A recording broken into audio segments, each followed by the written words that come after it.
Excellencies, distinguished delegates, ladies and gentlemen, thank you for joining us.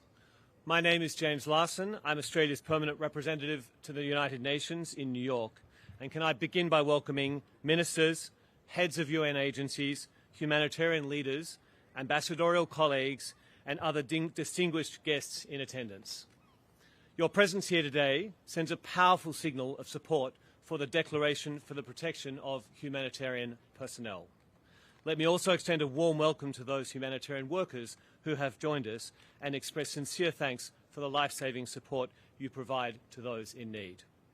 Now let me please introduce our first speaker, Under-Secretary General for Humanitarian Affairs and Emergency Relief Coordinator, Mr. Tom Fletcher, who will deliver remarks on behalf of United Nations Secretary General, His Excellency Mr. Antonio Guterres.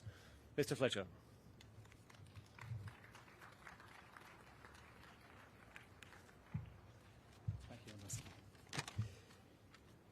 Thank you, Ambassador. Ladies and gentlemen, it is my honour to represent the UN Secretary General on this solemn occasion, marking a vigil for our fallen colleagues and joining you to launch the Declaration for the Protection of Humanitarian Personnel. 2024 was the deadliest year on record for our humanitarian colleagues. 383 aid workers killed, not dead, killed, the highest ever recorded. Hundreds more wounded, kidnapped, and detained. Humanitarians carry hope where there is despair. They are selfless in a selfish world. They seek to mend what others seek to break. They bring humanity where there is inhumanity. Yet the best of us are under attack. In Gaza, over 500 aid workers, mostly UNRWA staff, killed since October 2023, the deadliest place for humanitarians for the second year running. In Sudan, over 60 colleagues lost their lives, over double the year before. And already this year, hundreds more names, each with a name, each with a family, each with a story. This is more than a statistical spike. It is a stain, the normalization of violence against this community. Each attack on a colleague is an attack on all of us, and we do not accept it.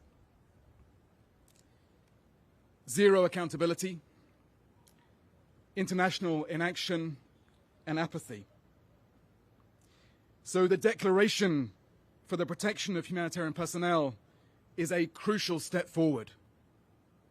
It calls for respect for international humanitarian law, for safe, unhindered access, for equal protection of all personnel, and for accountability when attacks occur. It signals genuine and strong political will, which is urgently needed. So now we need action. Action to ensure respect for international humanitarian law, to facilitate safe and unimpeded access, and to seek accountability for the perpetrators. So we call on all member states to endorse this declaration and to align national policy and military conduct with international humanitarian law. Now, I can tell you from working with them that the humanitarians who are such a key part of this community and this mission will not retreat, despite the dangers that we face. We know the risks, and we are willing to run them. We won't shy away from the work that we do. But what we cannot tolerate is being targeted in this way. So, we grieve again for those we have lost and will continue to lose. We honor those who defy the dangers, and we demand their protection and an end to impunity. And if states cannot stop other states from killing us, if leaders cannot stop other leaders, then we call on a movement of citizens, activists, journalists, lawyers, all of you, to help us find those who provide the weapons, to find those who give the orders, to find those who fire the bullets, and to bring them all to justice. Thank you.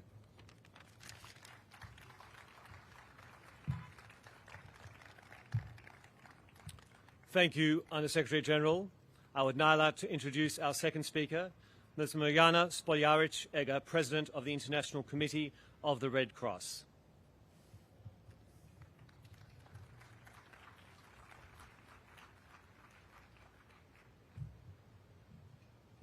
Excellencies, colleagues.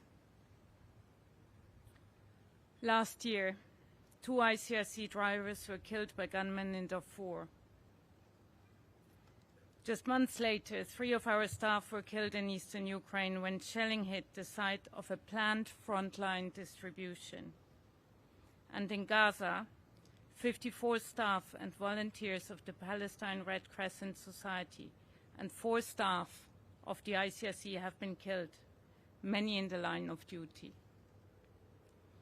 In March of this year, the killing of 8 Palestine Red Crescent Society medics sparked global outrage. The public outcry quickly waned, and little meaningful action, if any, followed. In July, 2 colleagues were injured by gunshots while trying to evacuate a wounded ICRC staff member and his family.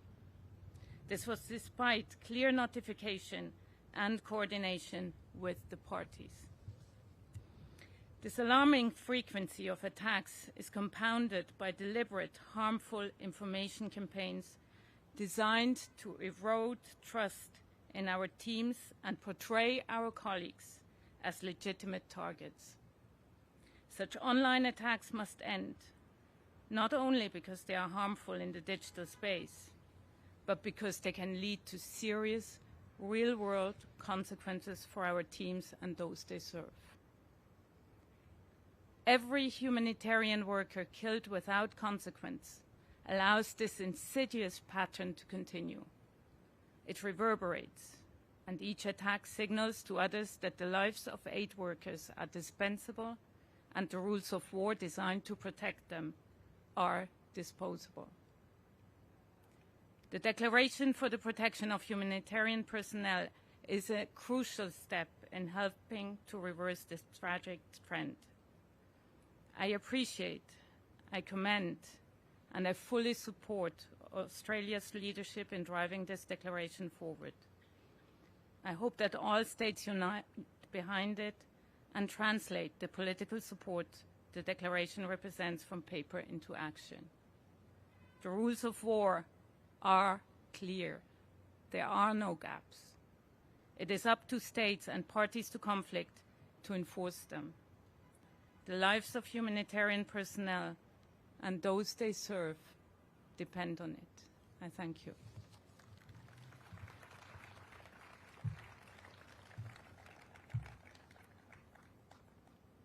Thank you, President Spoljaric. Can I now invite all those who are seated to stand?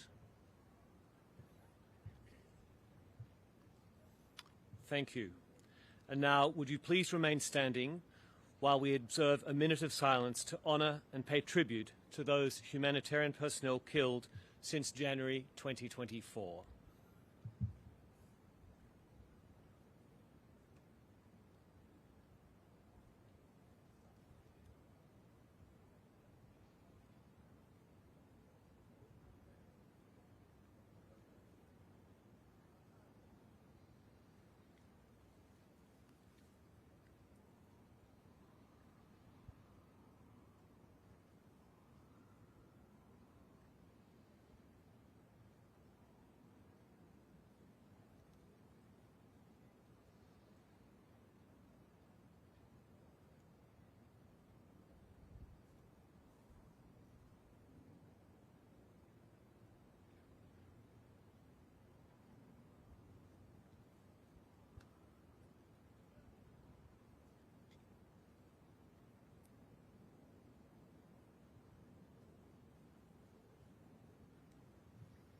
Thank you.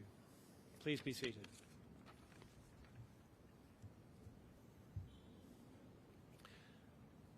We will now hear from minister-level representatives of the Ministerial Group that have worked for the past year to advance the Declaration for the Protection of Humanitarian Personnel. Once each minister has delivered their remarks, I will invite each of you to proceed to sign the declaration. And first, it is my pleasure to introduce Senator, the Honourable Penny Wong, Minister of Foreign Affairs of Australia, to make some remarks. Minister.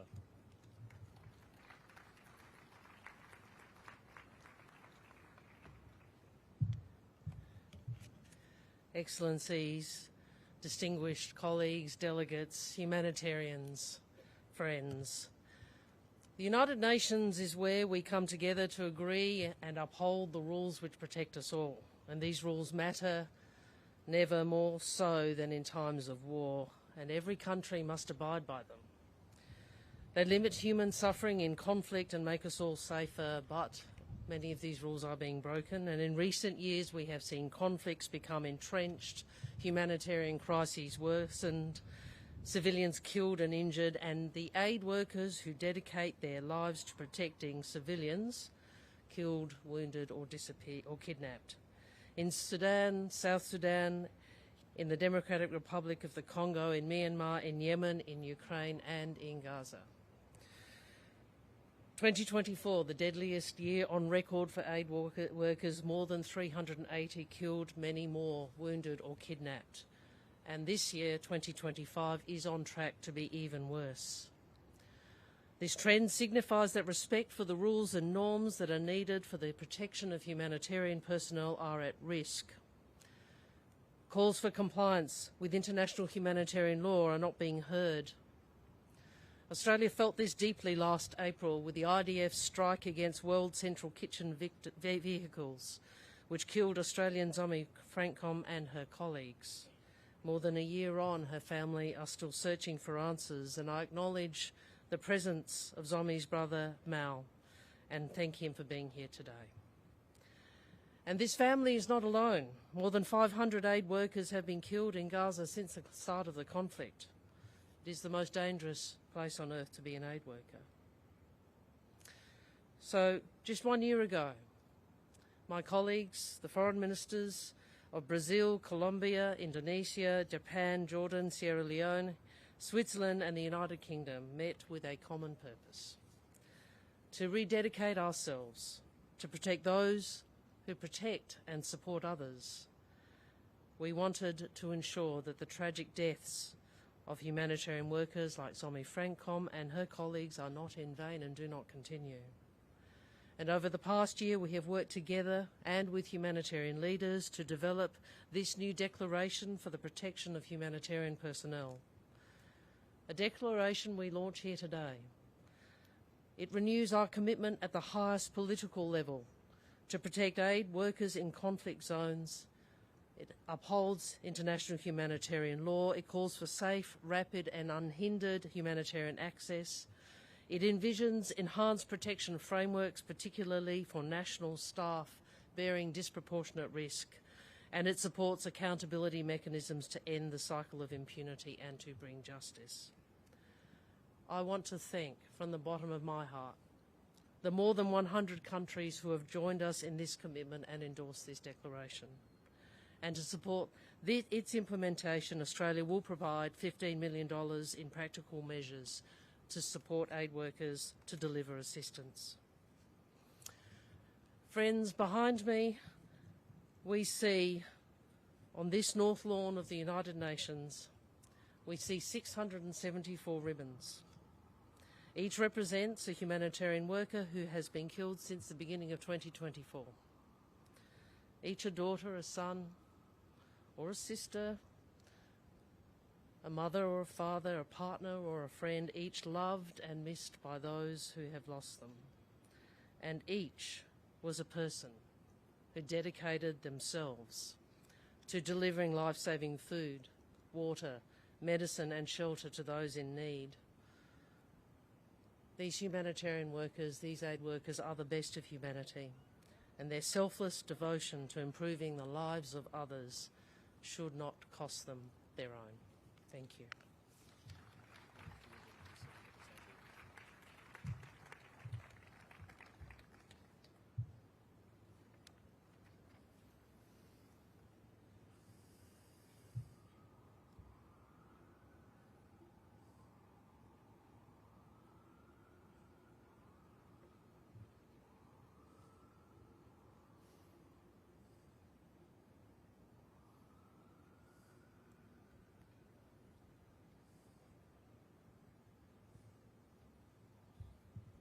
Thank you, Minister. Now it is my pleasure to introduce His Excellency Mr. Ayman Safadi, Deputy Prime Minister and Minister of Foreign Affairs and Expatriates of the Hashemite Kingdom of Jordan, to make some remarks. Deputy Prime Minister.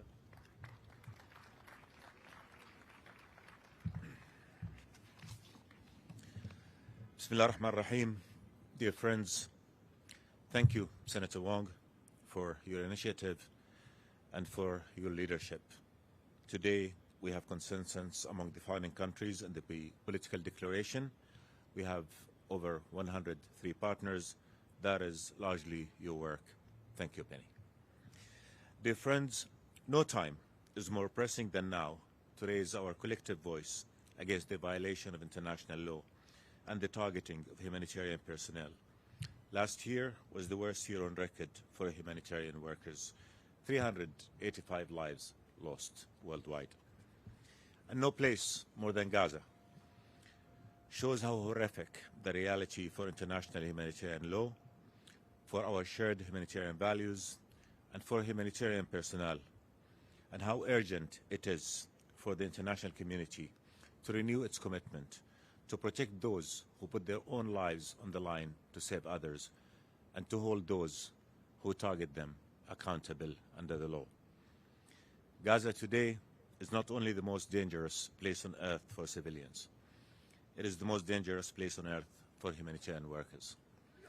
In the past 2 years, Israel targeted at least 543 aid workers.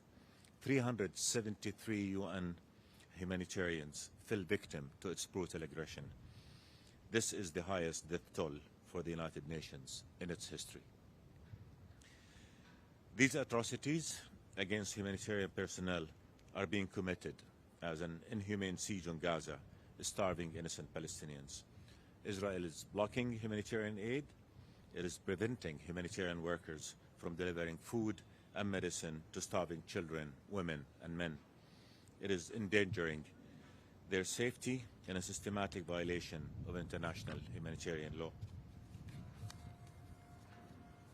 This abomination cannot continue. We must all work together to protect international humanitarian law, to protect our shared human values, to protect innocent civilians, and to protect humanitarian personnel. What is at stake here is the livelihood of an entire population. What's also at stake is the credibility of our international law and multilateral system. It is the lives of those, again, who do sacrifice their own to make sure that people suffer no more. Our initiative is a collective cry out for humanity in the midst of this darkness. Let us all join forces to make it a meaningful plan of action to save lives and to restore faith in international law. You can count on Jordan's unequivocal support. Thank you.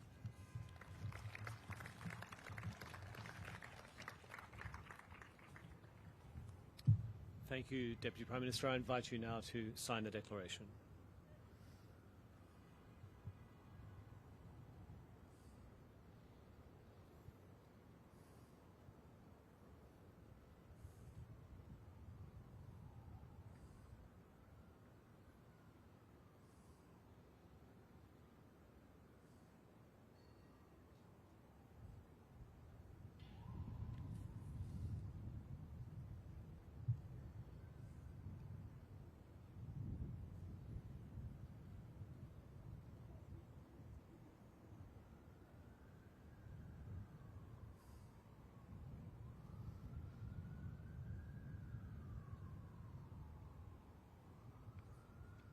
Thank you, Deputy Prime Minister.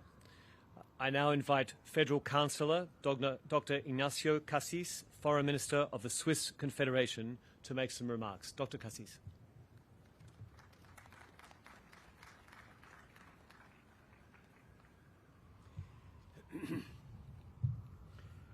Excellencies, distinguished colleagues, ladies and gentlemen, let me begin by expressing my deepest sympathies for the many humanitarian personnel who have been injured or killed while carrying out their work.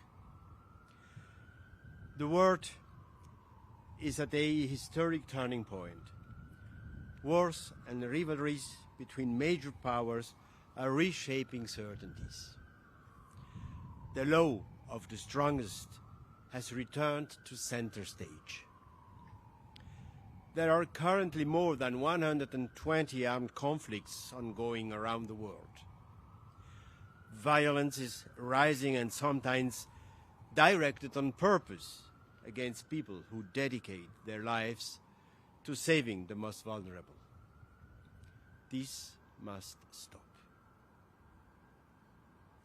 Switzerland strongly condemns all attacks on all humanitarian workers, including national and locally recruited staff. We call on all states to respect and ensure respect for international humanitarian law in all circumstances. During its Security Council membership, my country introduced Resolution 2730 on the protection of humanitarian and UN personnel, addressing this alarming trend. The resolution was adopted with the support of 99 UN member states. This was not only a strong signal, but an important step forward. With the 2 days declaration, we are taking another step today. Fully aware that what we desperately need is for these words to have a real impact on the ground. Excellencies, our commitment is rooted in the obligation we took on more than 75 years ago with the Geneva Conventions. I'm deeply grateful to Australia, Senator Wong, for your leadership. The time has come for us to take responsibility and translate this commitment into concrete actions. Thank you.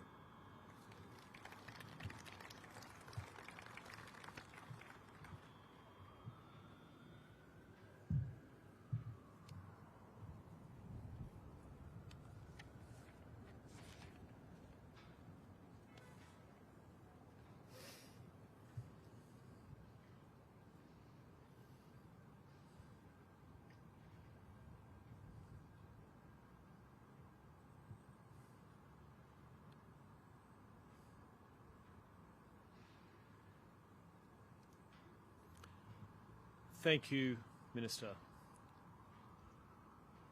I now invite His Excellency the Honourable Mr. Musa Timothy Kabar, Minister of Foreign Affairs and International Cooperation of the Republic of Sierra Leone, to make some remarks. Minister.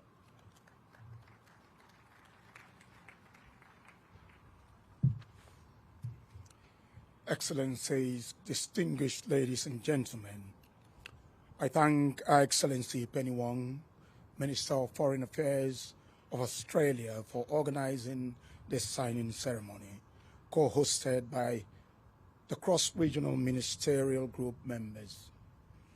I want to thank each and everyone for the tremendous effort exerted to convene this very important event. Protection of humanitarian personnel is an issue that strikes at the very heart of our shared humanity and the foundational principles of the United Nations. Excellencies, distinguished ladies and gentlemen, today across the globe, humanitarian workers risk their lives daily to bring hope, healing, and relief to communities devastated by conflict, disaster, and displacement. They serve not with weapons, but with compassion. Yet, they are increasingly becoming deliberate targets in theaters of war. They are killed, kidnapped, obstructed, and criminalized for doing nothing but more than upholding humanitarian imperative. This is unacceptable. Humanitarian personnel are protected under international humanitarian law. Their neutrality must be respected and their safety must be guaranteed.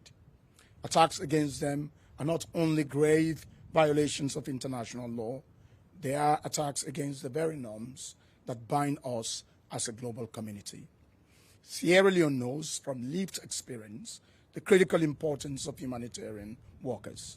During our civil conflict, international and local humanitarian personnel stood with us in our darkest hours, delivering aid, restoring dignity, and helping to rebuild lives. We have not forgotten, and it is from this experience and gratitude that we speak today with deep conviction. As a country that is committed to peace, democratic governance, and multilateral cooperation, Sierra Leone urges the international community to prioritize the protection of humanitarian personnel as an integral part of its mandate for international peace and security. Against this backdrop, we would like to make the following appeals.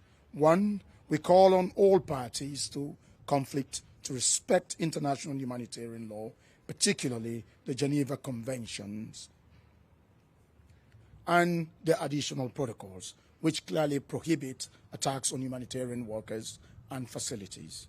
Two, we support stronger mechanisms for accountability, including independent investigations into attacks on aid workers and the prosecution of those responsible.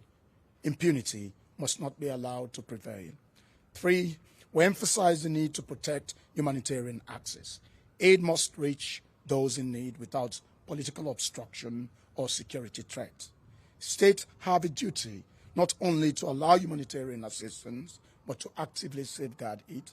And finally, we urge greater investment in the safety and capacity of local humanitarian actors. Thank you, Australia, for the commitment of $15 million towards protecting and securing opportunity for the aid workers, who often face the greatest risk on the front lines. Their protection is just as essential as that of international personnel. Excellencies, distinguished ladies and gentlemen, Sierra Leone reaffirms its commitment to working with all UN member states and humanitarian partners to uphold the sanctity of humanitarian work. In our own region, beyond and beyond, we continue to advocate for respect, access, and accountability in humanitarian settings. Let us be clear, protecting humanitarian personnel is not an act of charity. It is a legal obligation, a moral duty, and a necessity for international peace, security, and stability. We owe it to those who put their lives at risk to save others. We owe it to the countless civilians whose survival depends on their courage. And we owe it to our collective conscience to ensure that humanitarian space is preserved even amidst conflict. We call on all UN member states to endorse the declaration. I remain thankful.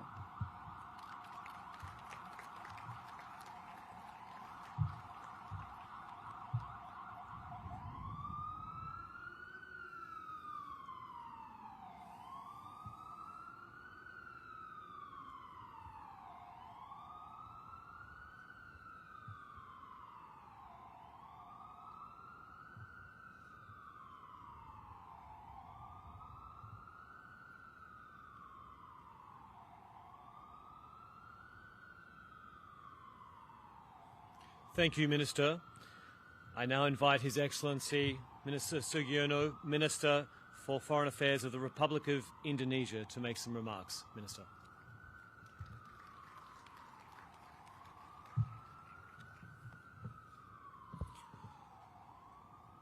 Your Excellency Penny Wong, Minister for Foreign Affairs of Australia, Excellencies, distinguished delegates, friends and colleagues, thank you very much for hosting us today and for spearheading this important initiative.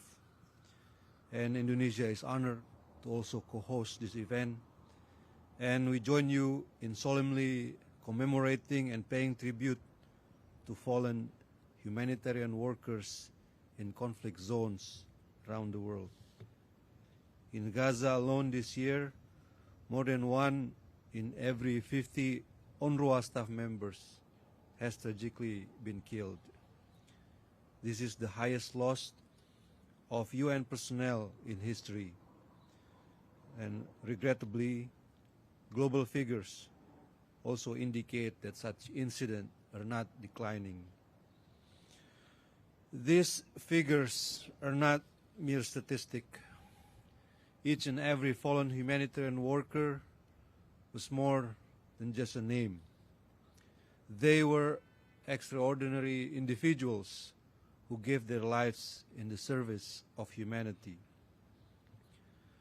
Their sacrifice reminds us that humanitarian work is not only noble, but also perilous. It calls upon us to reaffirm our collective responsibility to protect those who protect humanity and to uphold and respect international law. Excellencies, humanitarian workers must never be targets. And the greatest honor we can offer those who have fallen is to ensure that their mission continues through a stronger commitment to peace, deeper international cooperation, and unwavering adherence to the principles of humanity. Today, we have a declaration in hand ready to be signed. Yet, our responsibility does not end with the act of signing. We must commit to its full and effective implementation. We must also work hand in hand to ensure accountability and to stop impunity and double standards. And Indonesia stands ready to contribute, and we count on you to join us in this very important endeavor. Thank you.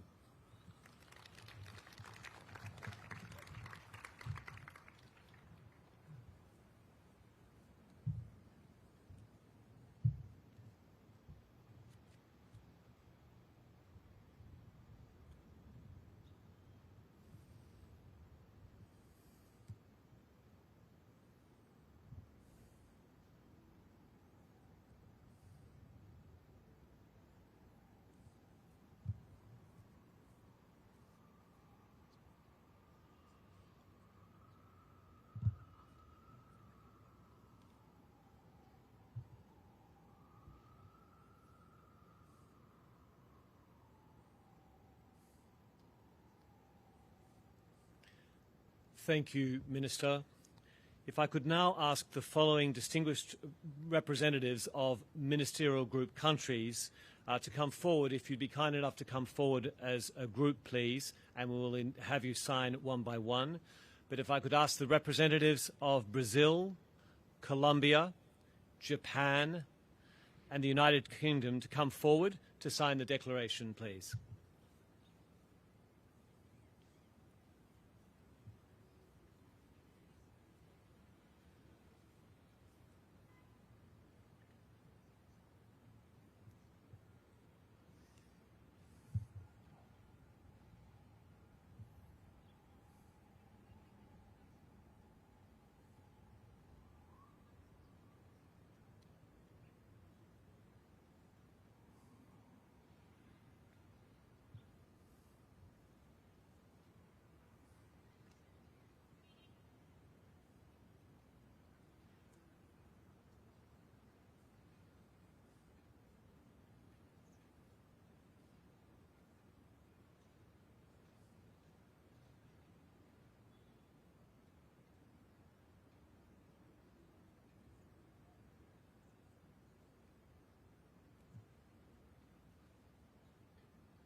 Thank you.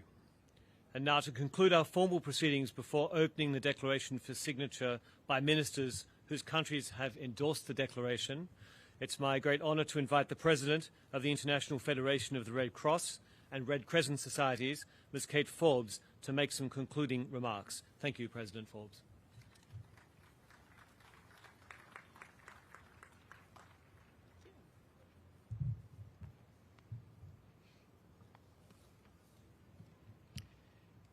Excellencies, distinguished delegates, I'm standing in front of you today with a broken heart, but also with a sense of gratitude and urgency. A broken heart because too many times I've had to write condolence letters to the families of our Red Cross and Red Crescent volunteers and staff killed in the line of duty.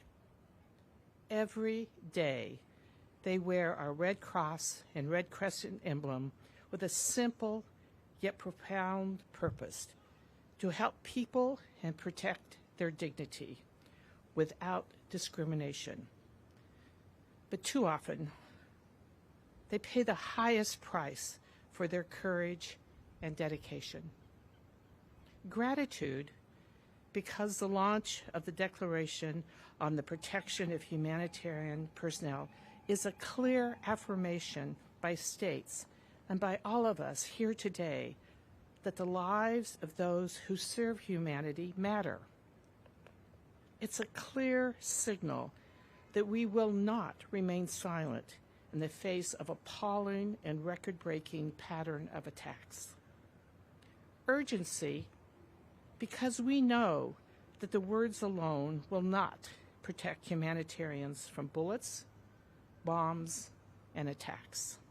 We need states to fulfill their obligations to protect civilians, including humanitarian personnel.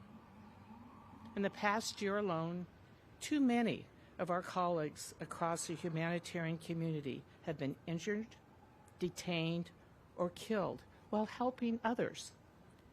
So far, in 2025, over 99% of humanitarian personnel killed were local or national staff and volunteers, the backbone of our humanitarian action.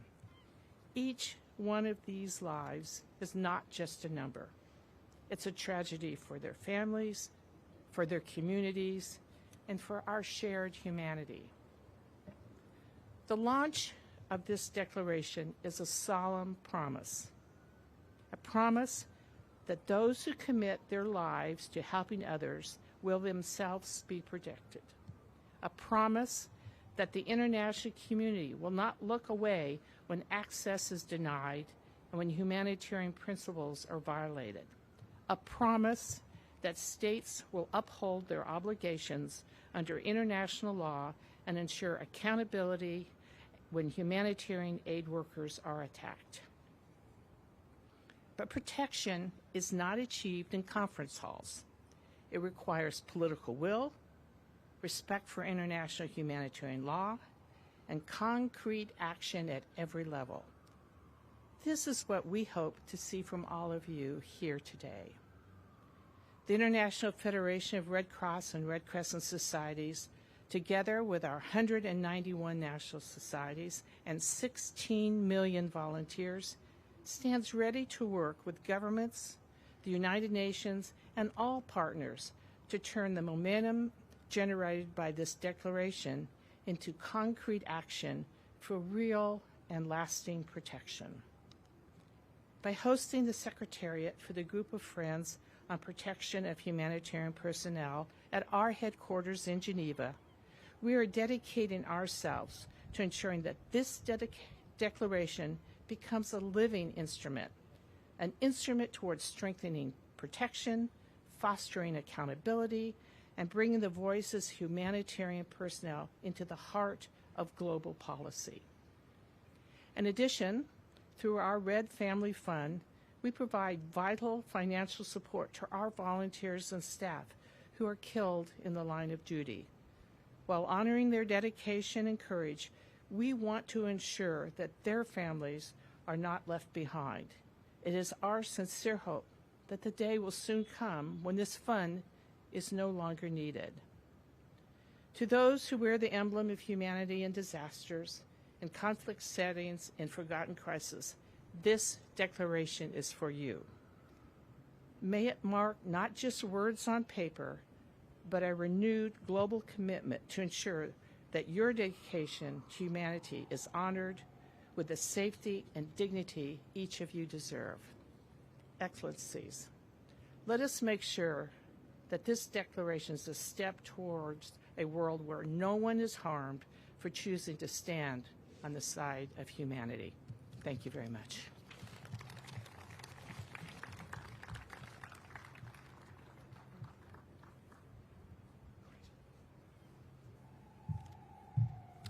Thank you very much indeed, President Forbes. This concludes our formal proceedings, and I am now honoured to invite ministerial representatives of non-ministerial group countries to approach the table to sign the declaration, and I will do this by group. And if you would please step forward and be ready to sign in the following order.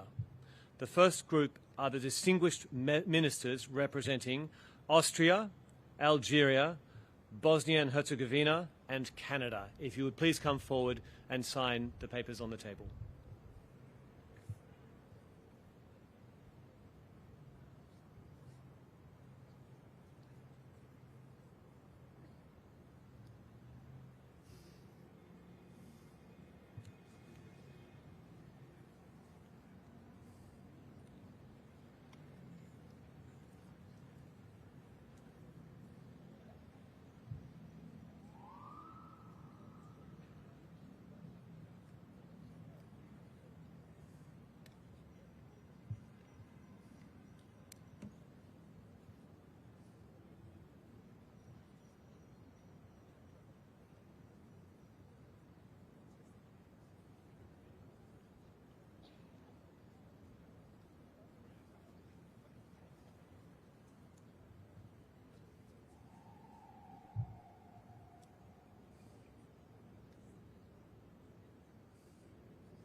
The second group are the distinguished ministers representing Costa Rica, Djibouti, Estonia, and the European Union.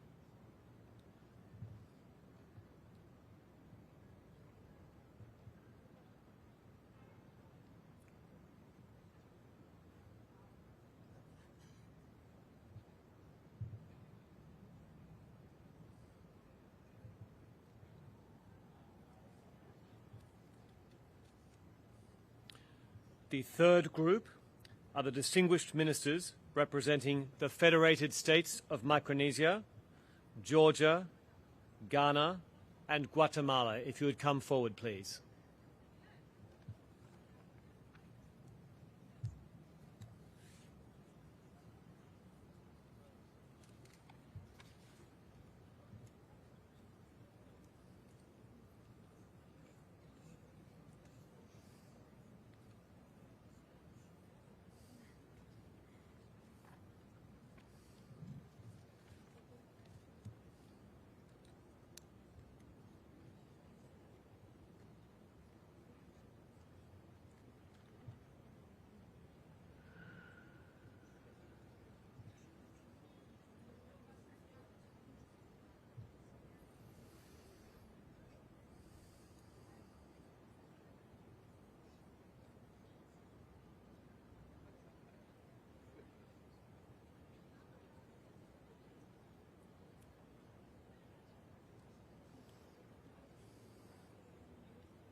The fourth group are the distinguished ministers representing Ireland, Luxembourg, Malta, and the Marshall Islands.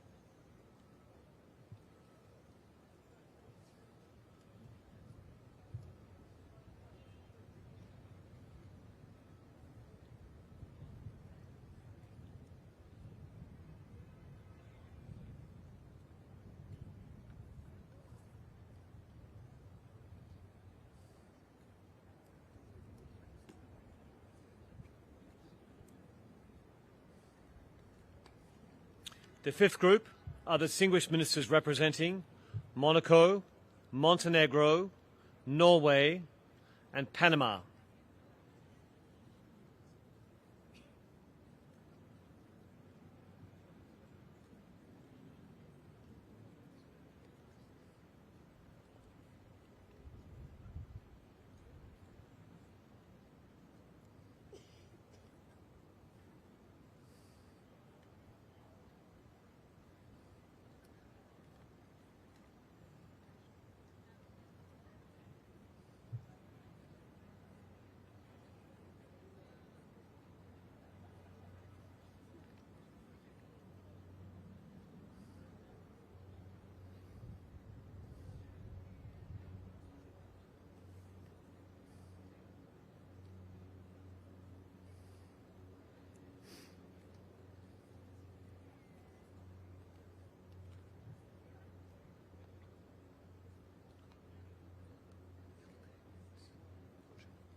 The next group are the distinguished ministers representing the Philippines, Portugal, Qatar, and Slovakia.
The next group are the distinguished ministers representing Slovenia, the Solomon Islands, Turkey, and Tuvalu.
The final ministerial representatives that I have on my list are ministers from Ukraine and the United Arab Emirates, but any other ministers should also feel free to step forward.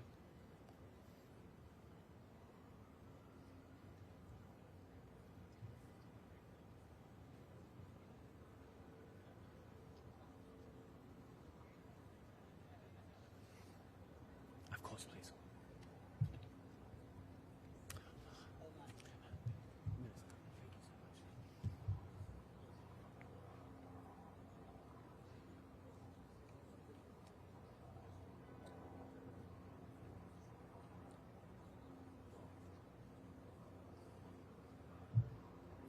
And let me acknowledge here the ministers from Oman and Palau who are signing.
Thank you, ministers. If there is any other minister who I've not named, please step forward. But otherwise, I invite any country or organisation attendants who wishes to sign the declaration this evening to come forward to do so now. The declaration will also be available for signature all week at the International Federation of the Red Cross and Red Crescent Society's office in New York. And on behalf of the Australian Government and Ministerial Group, I thank you very much for your support for the declaration and your attendance this evening. Much appreciated.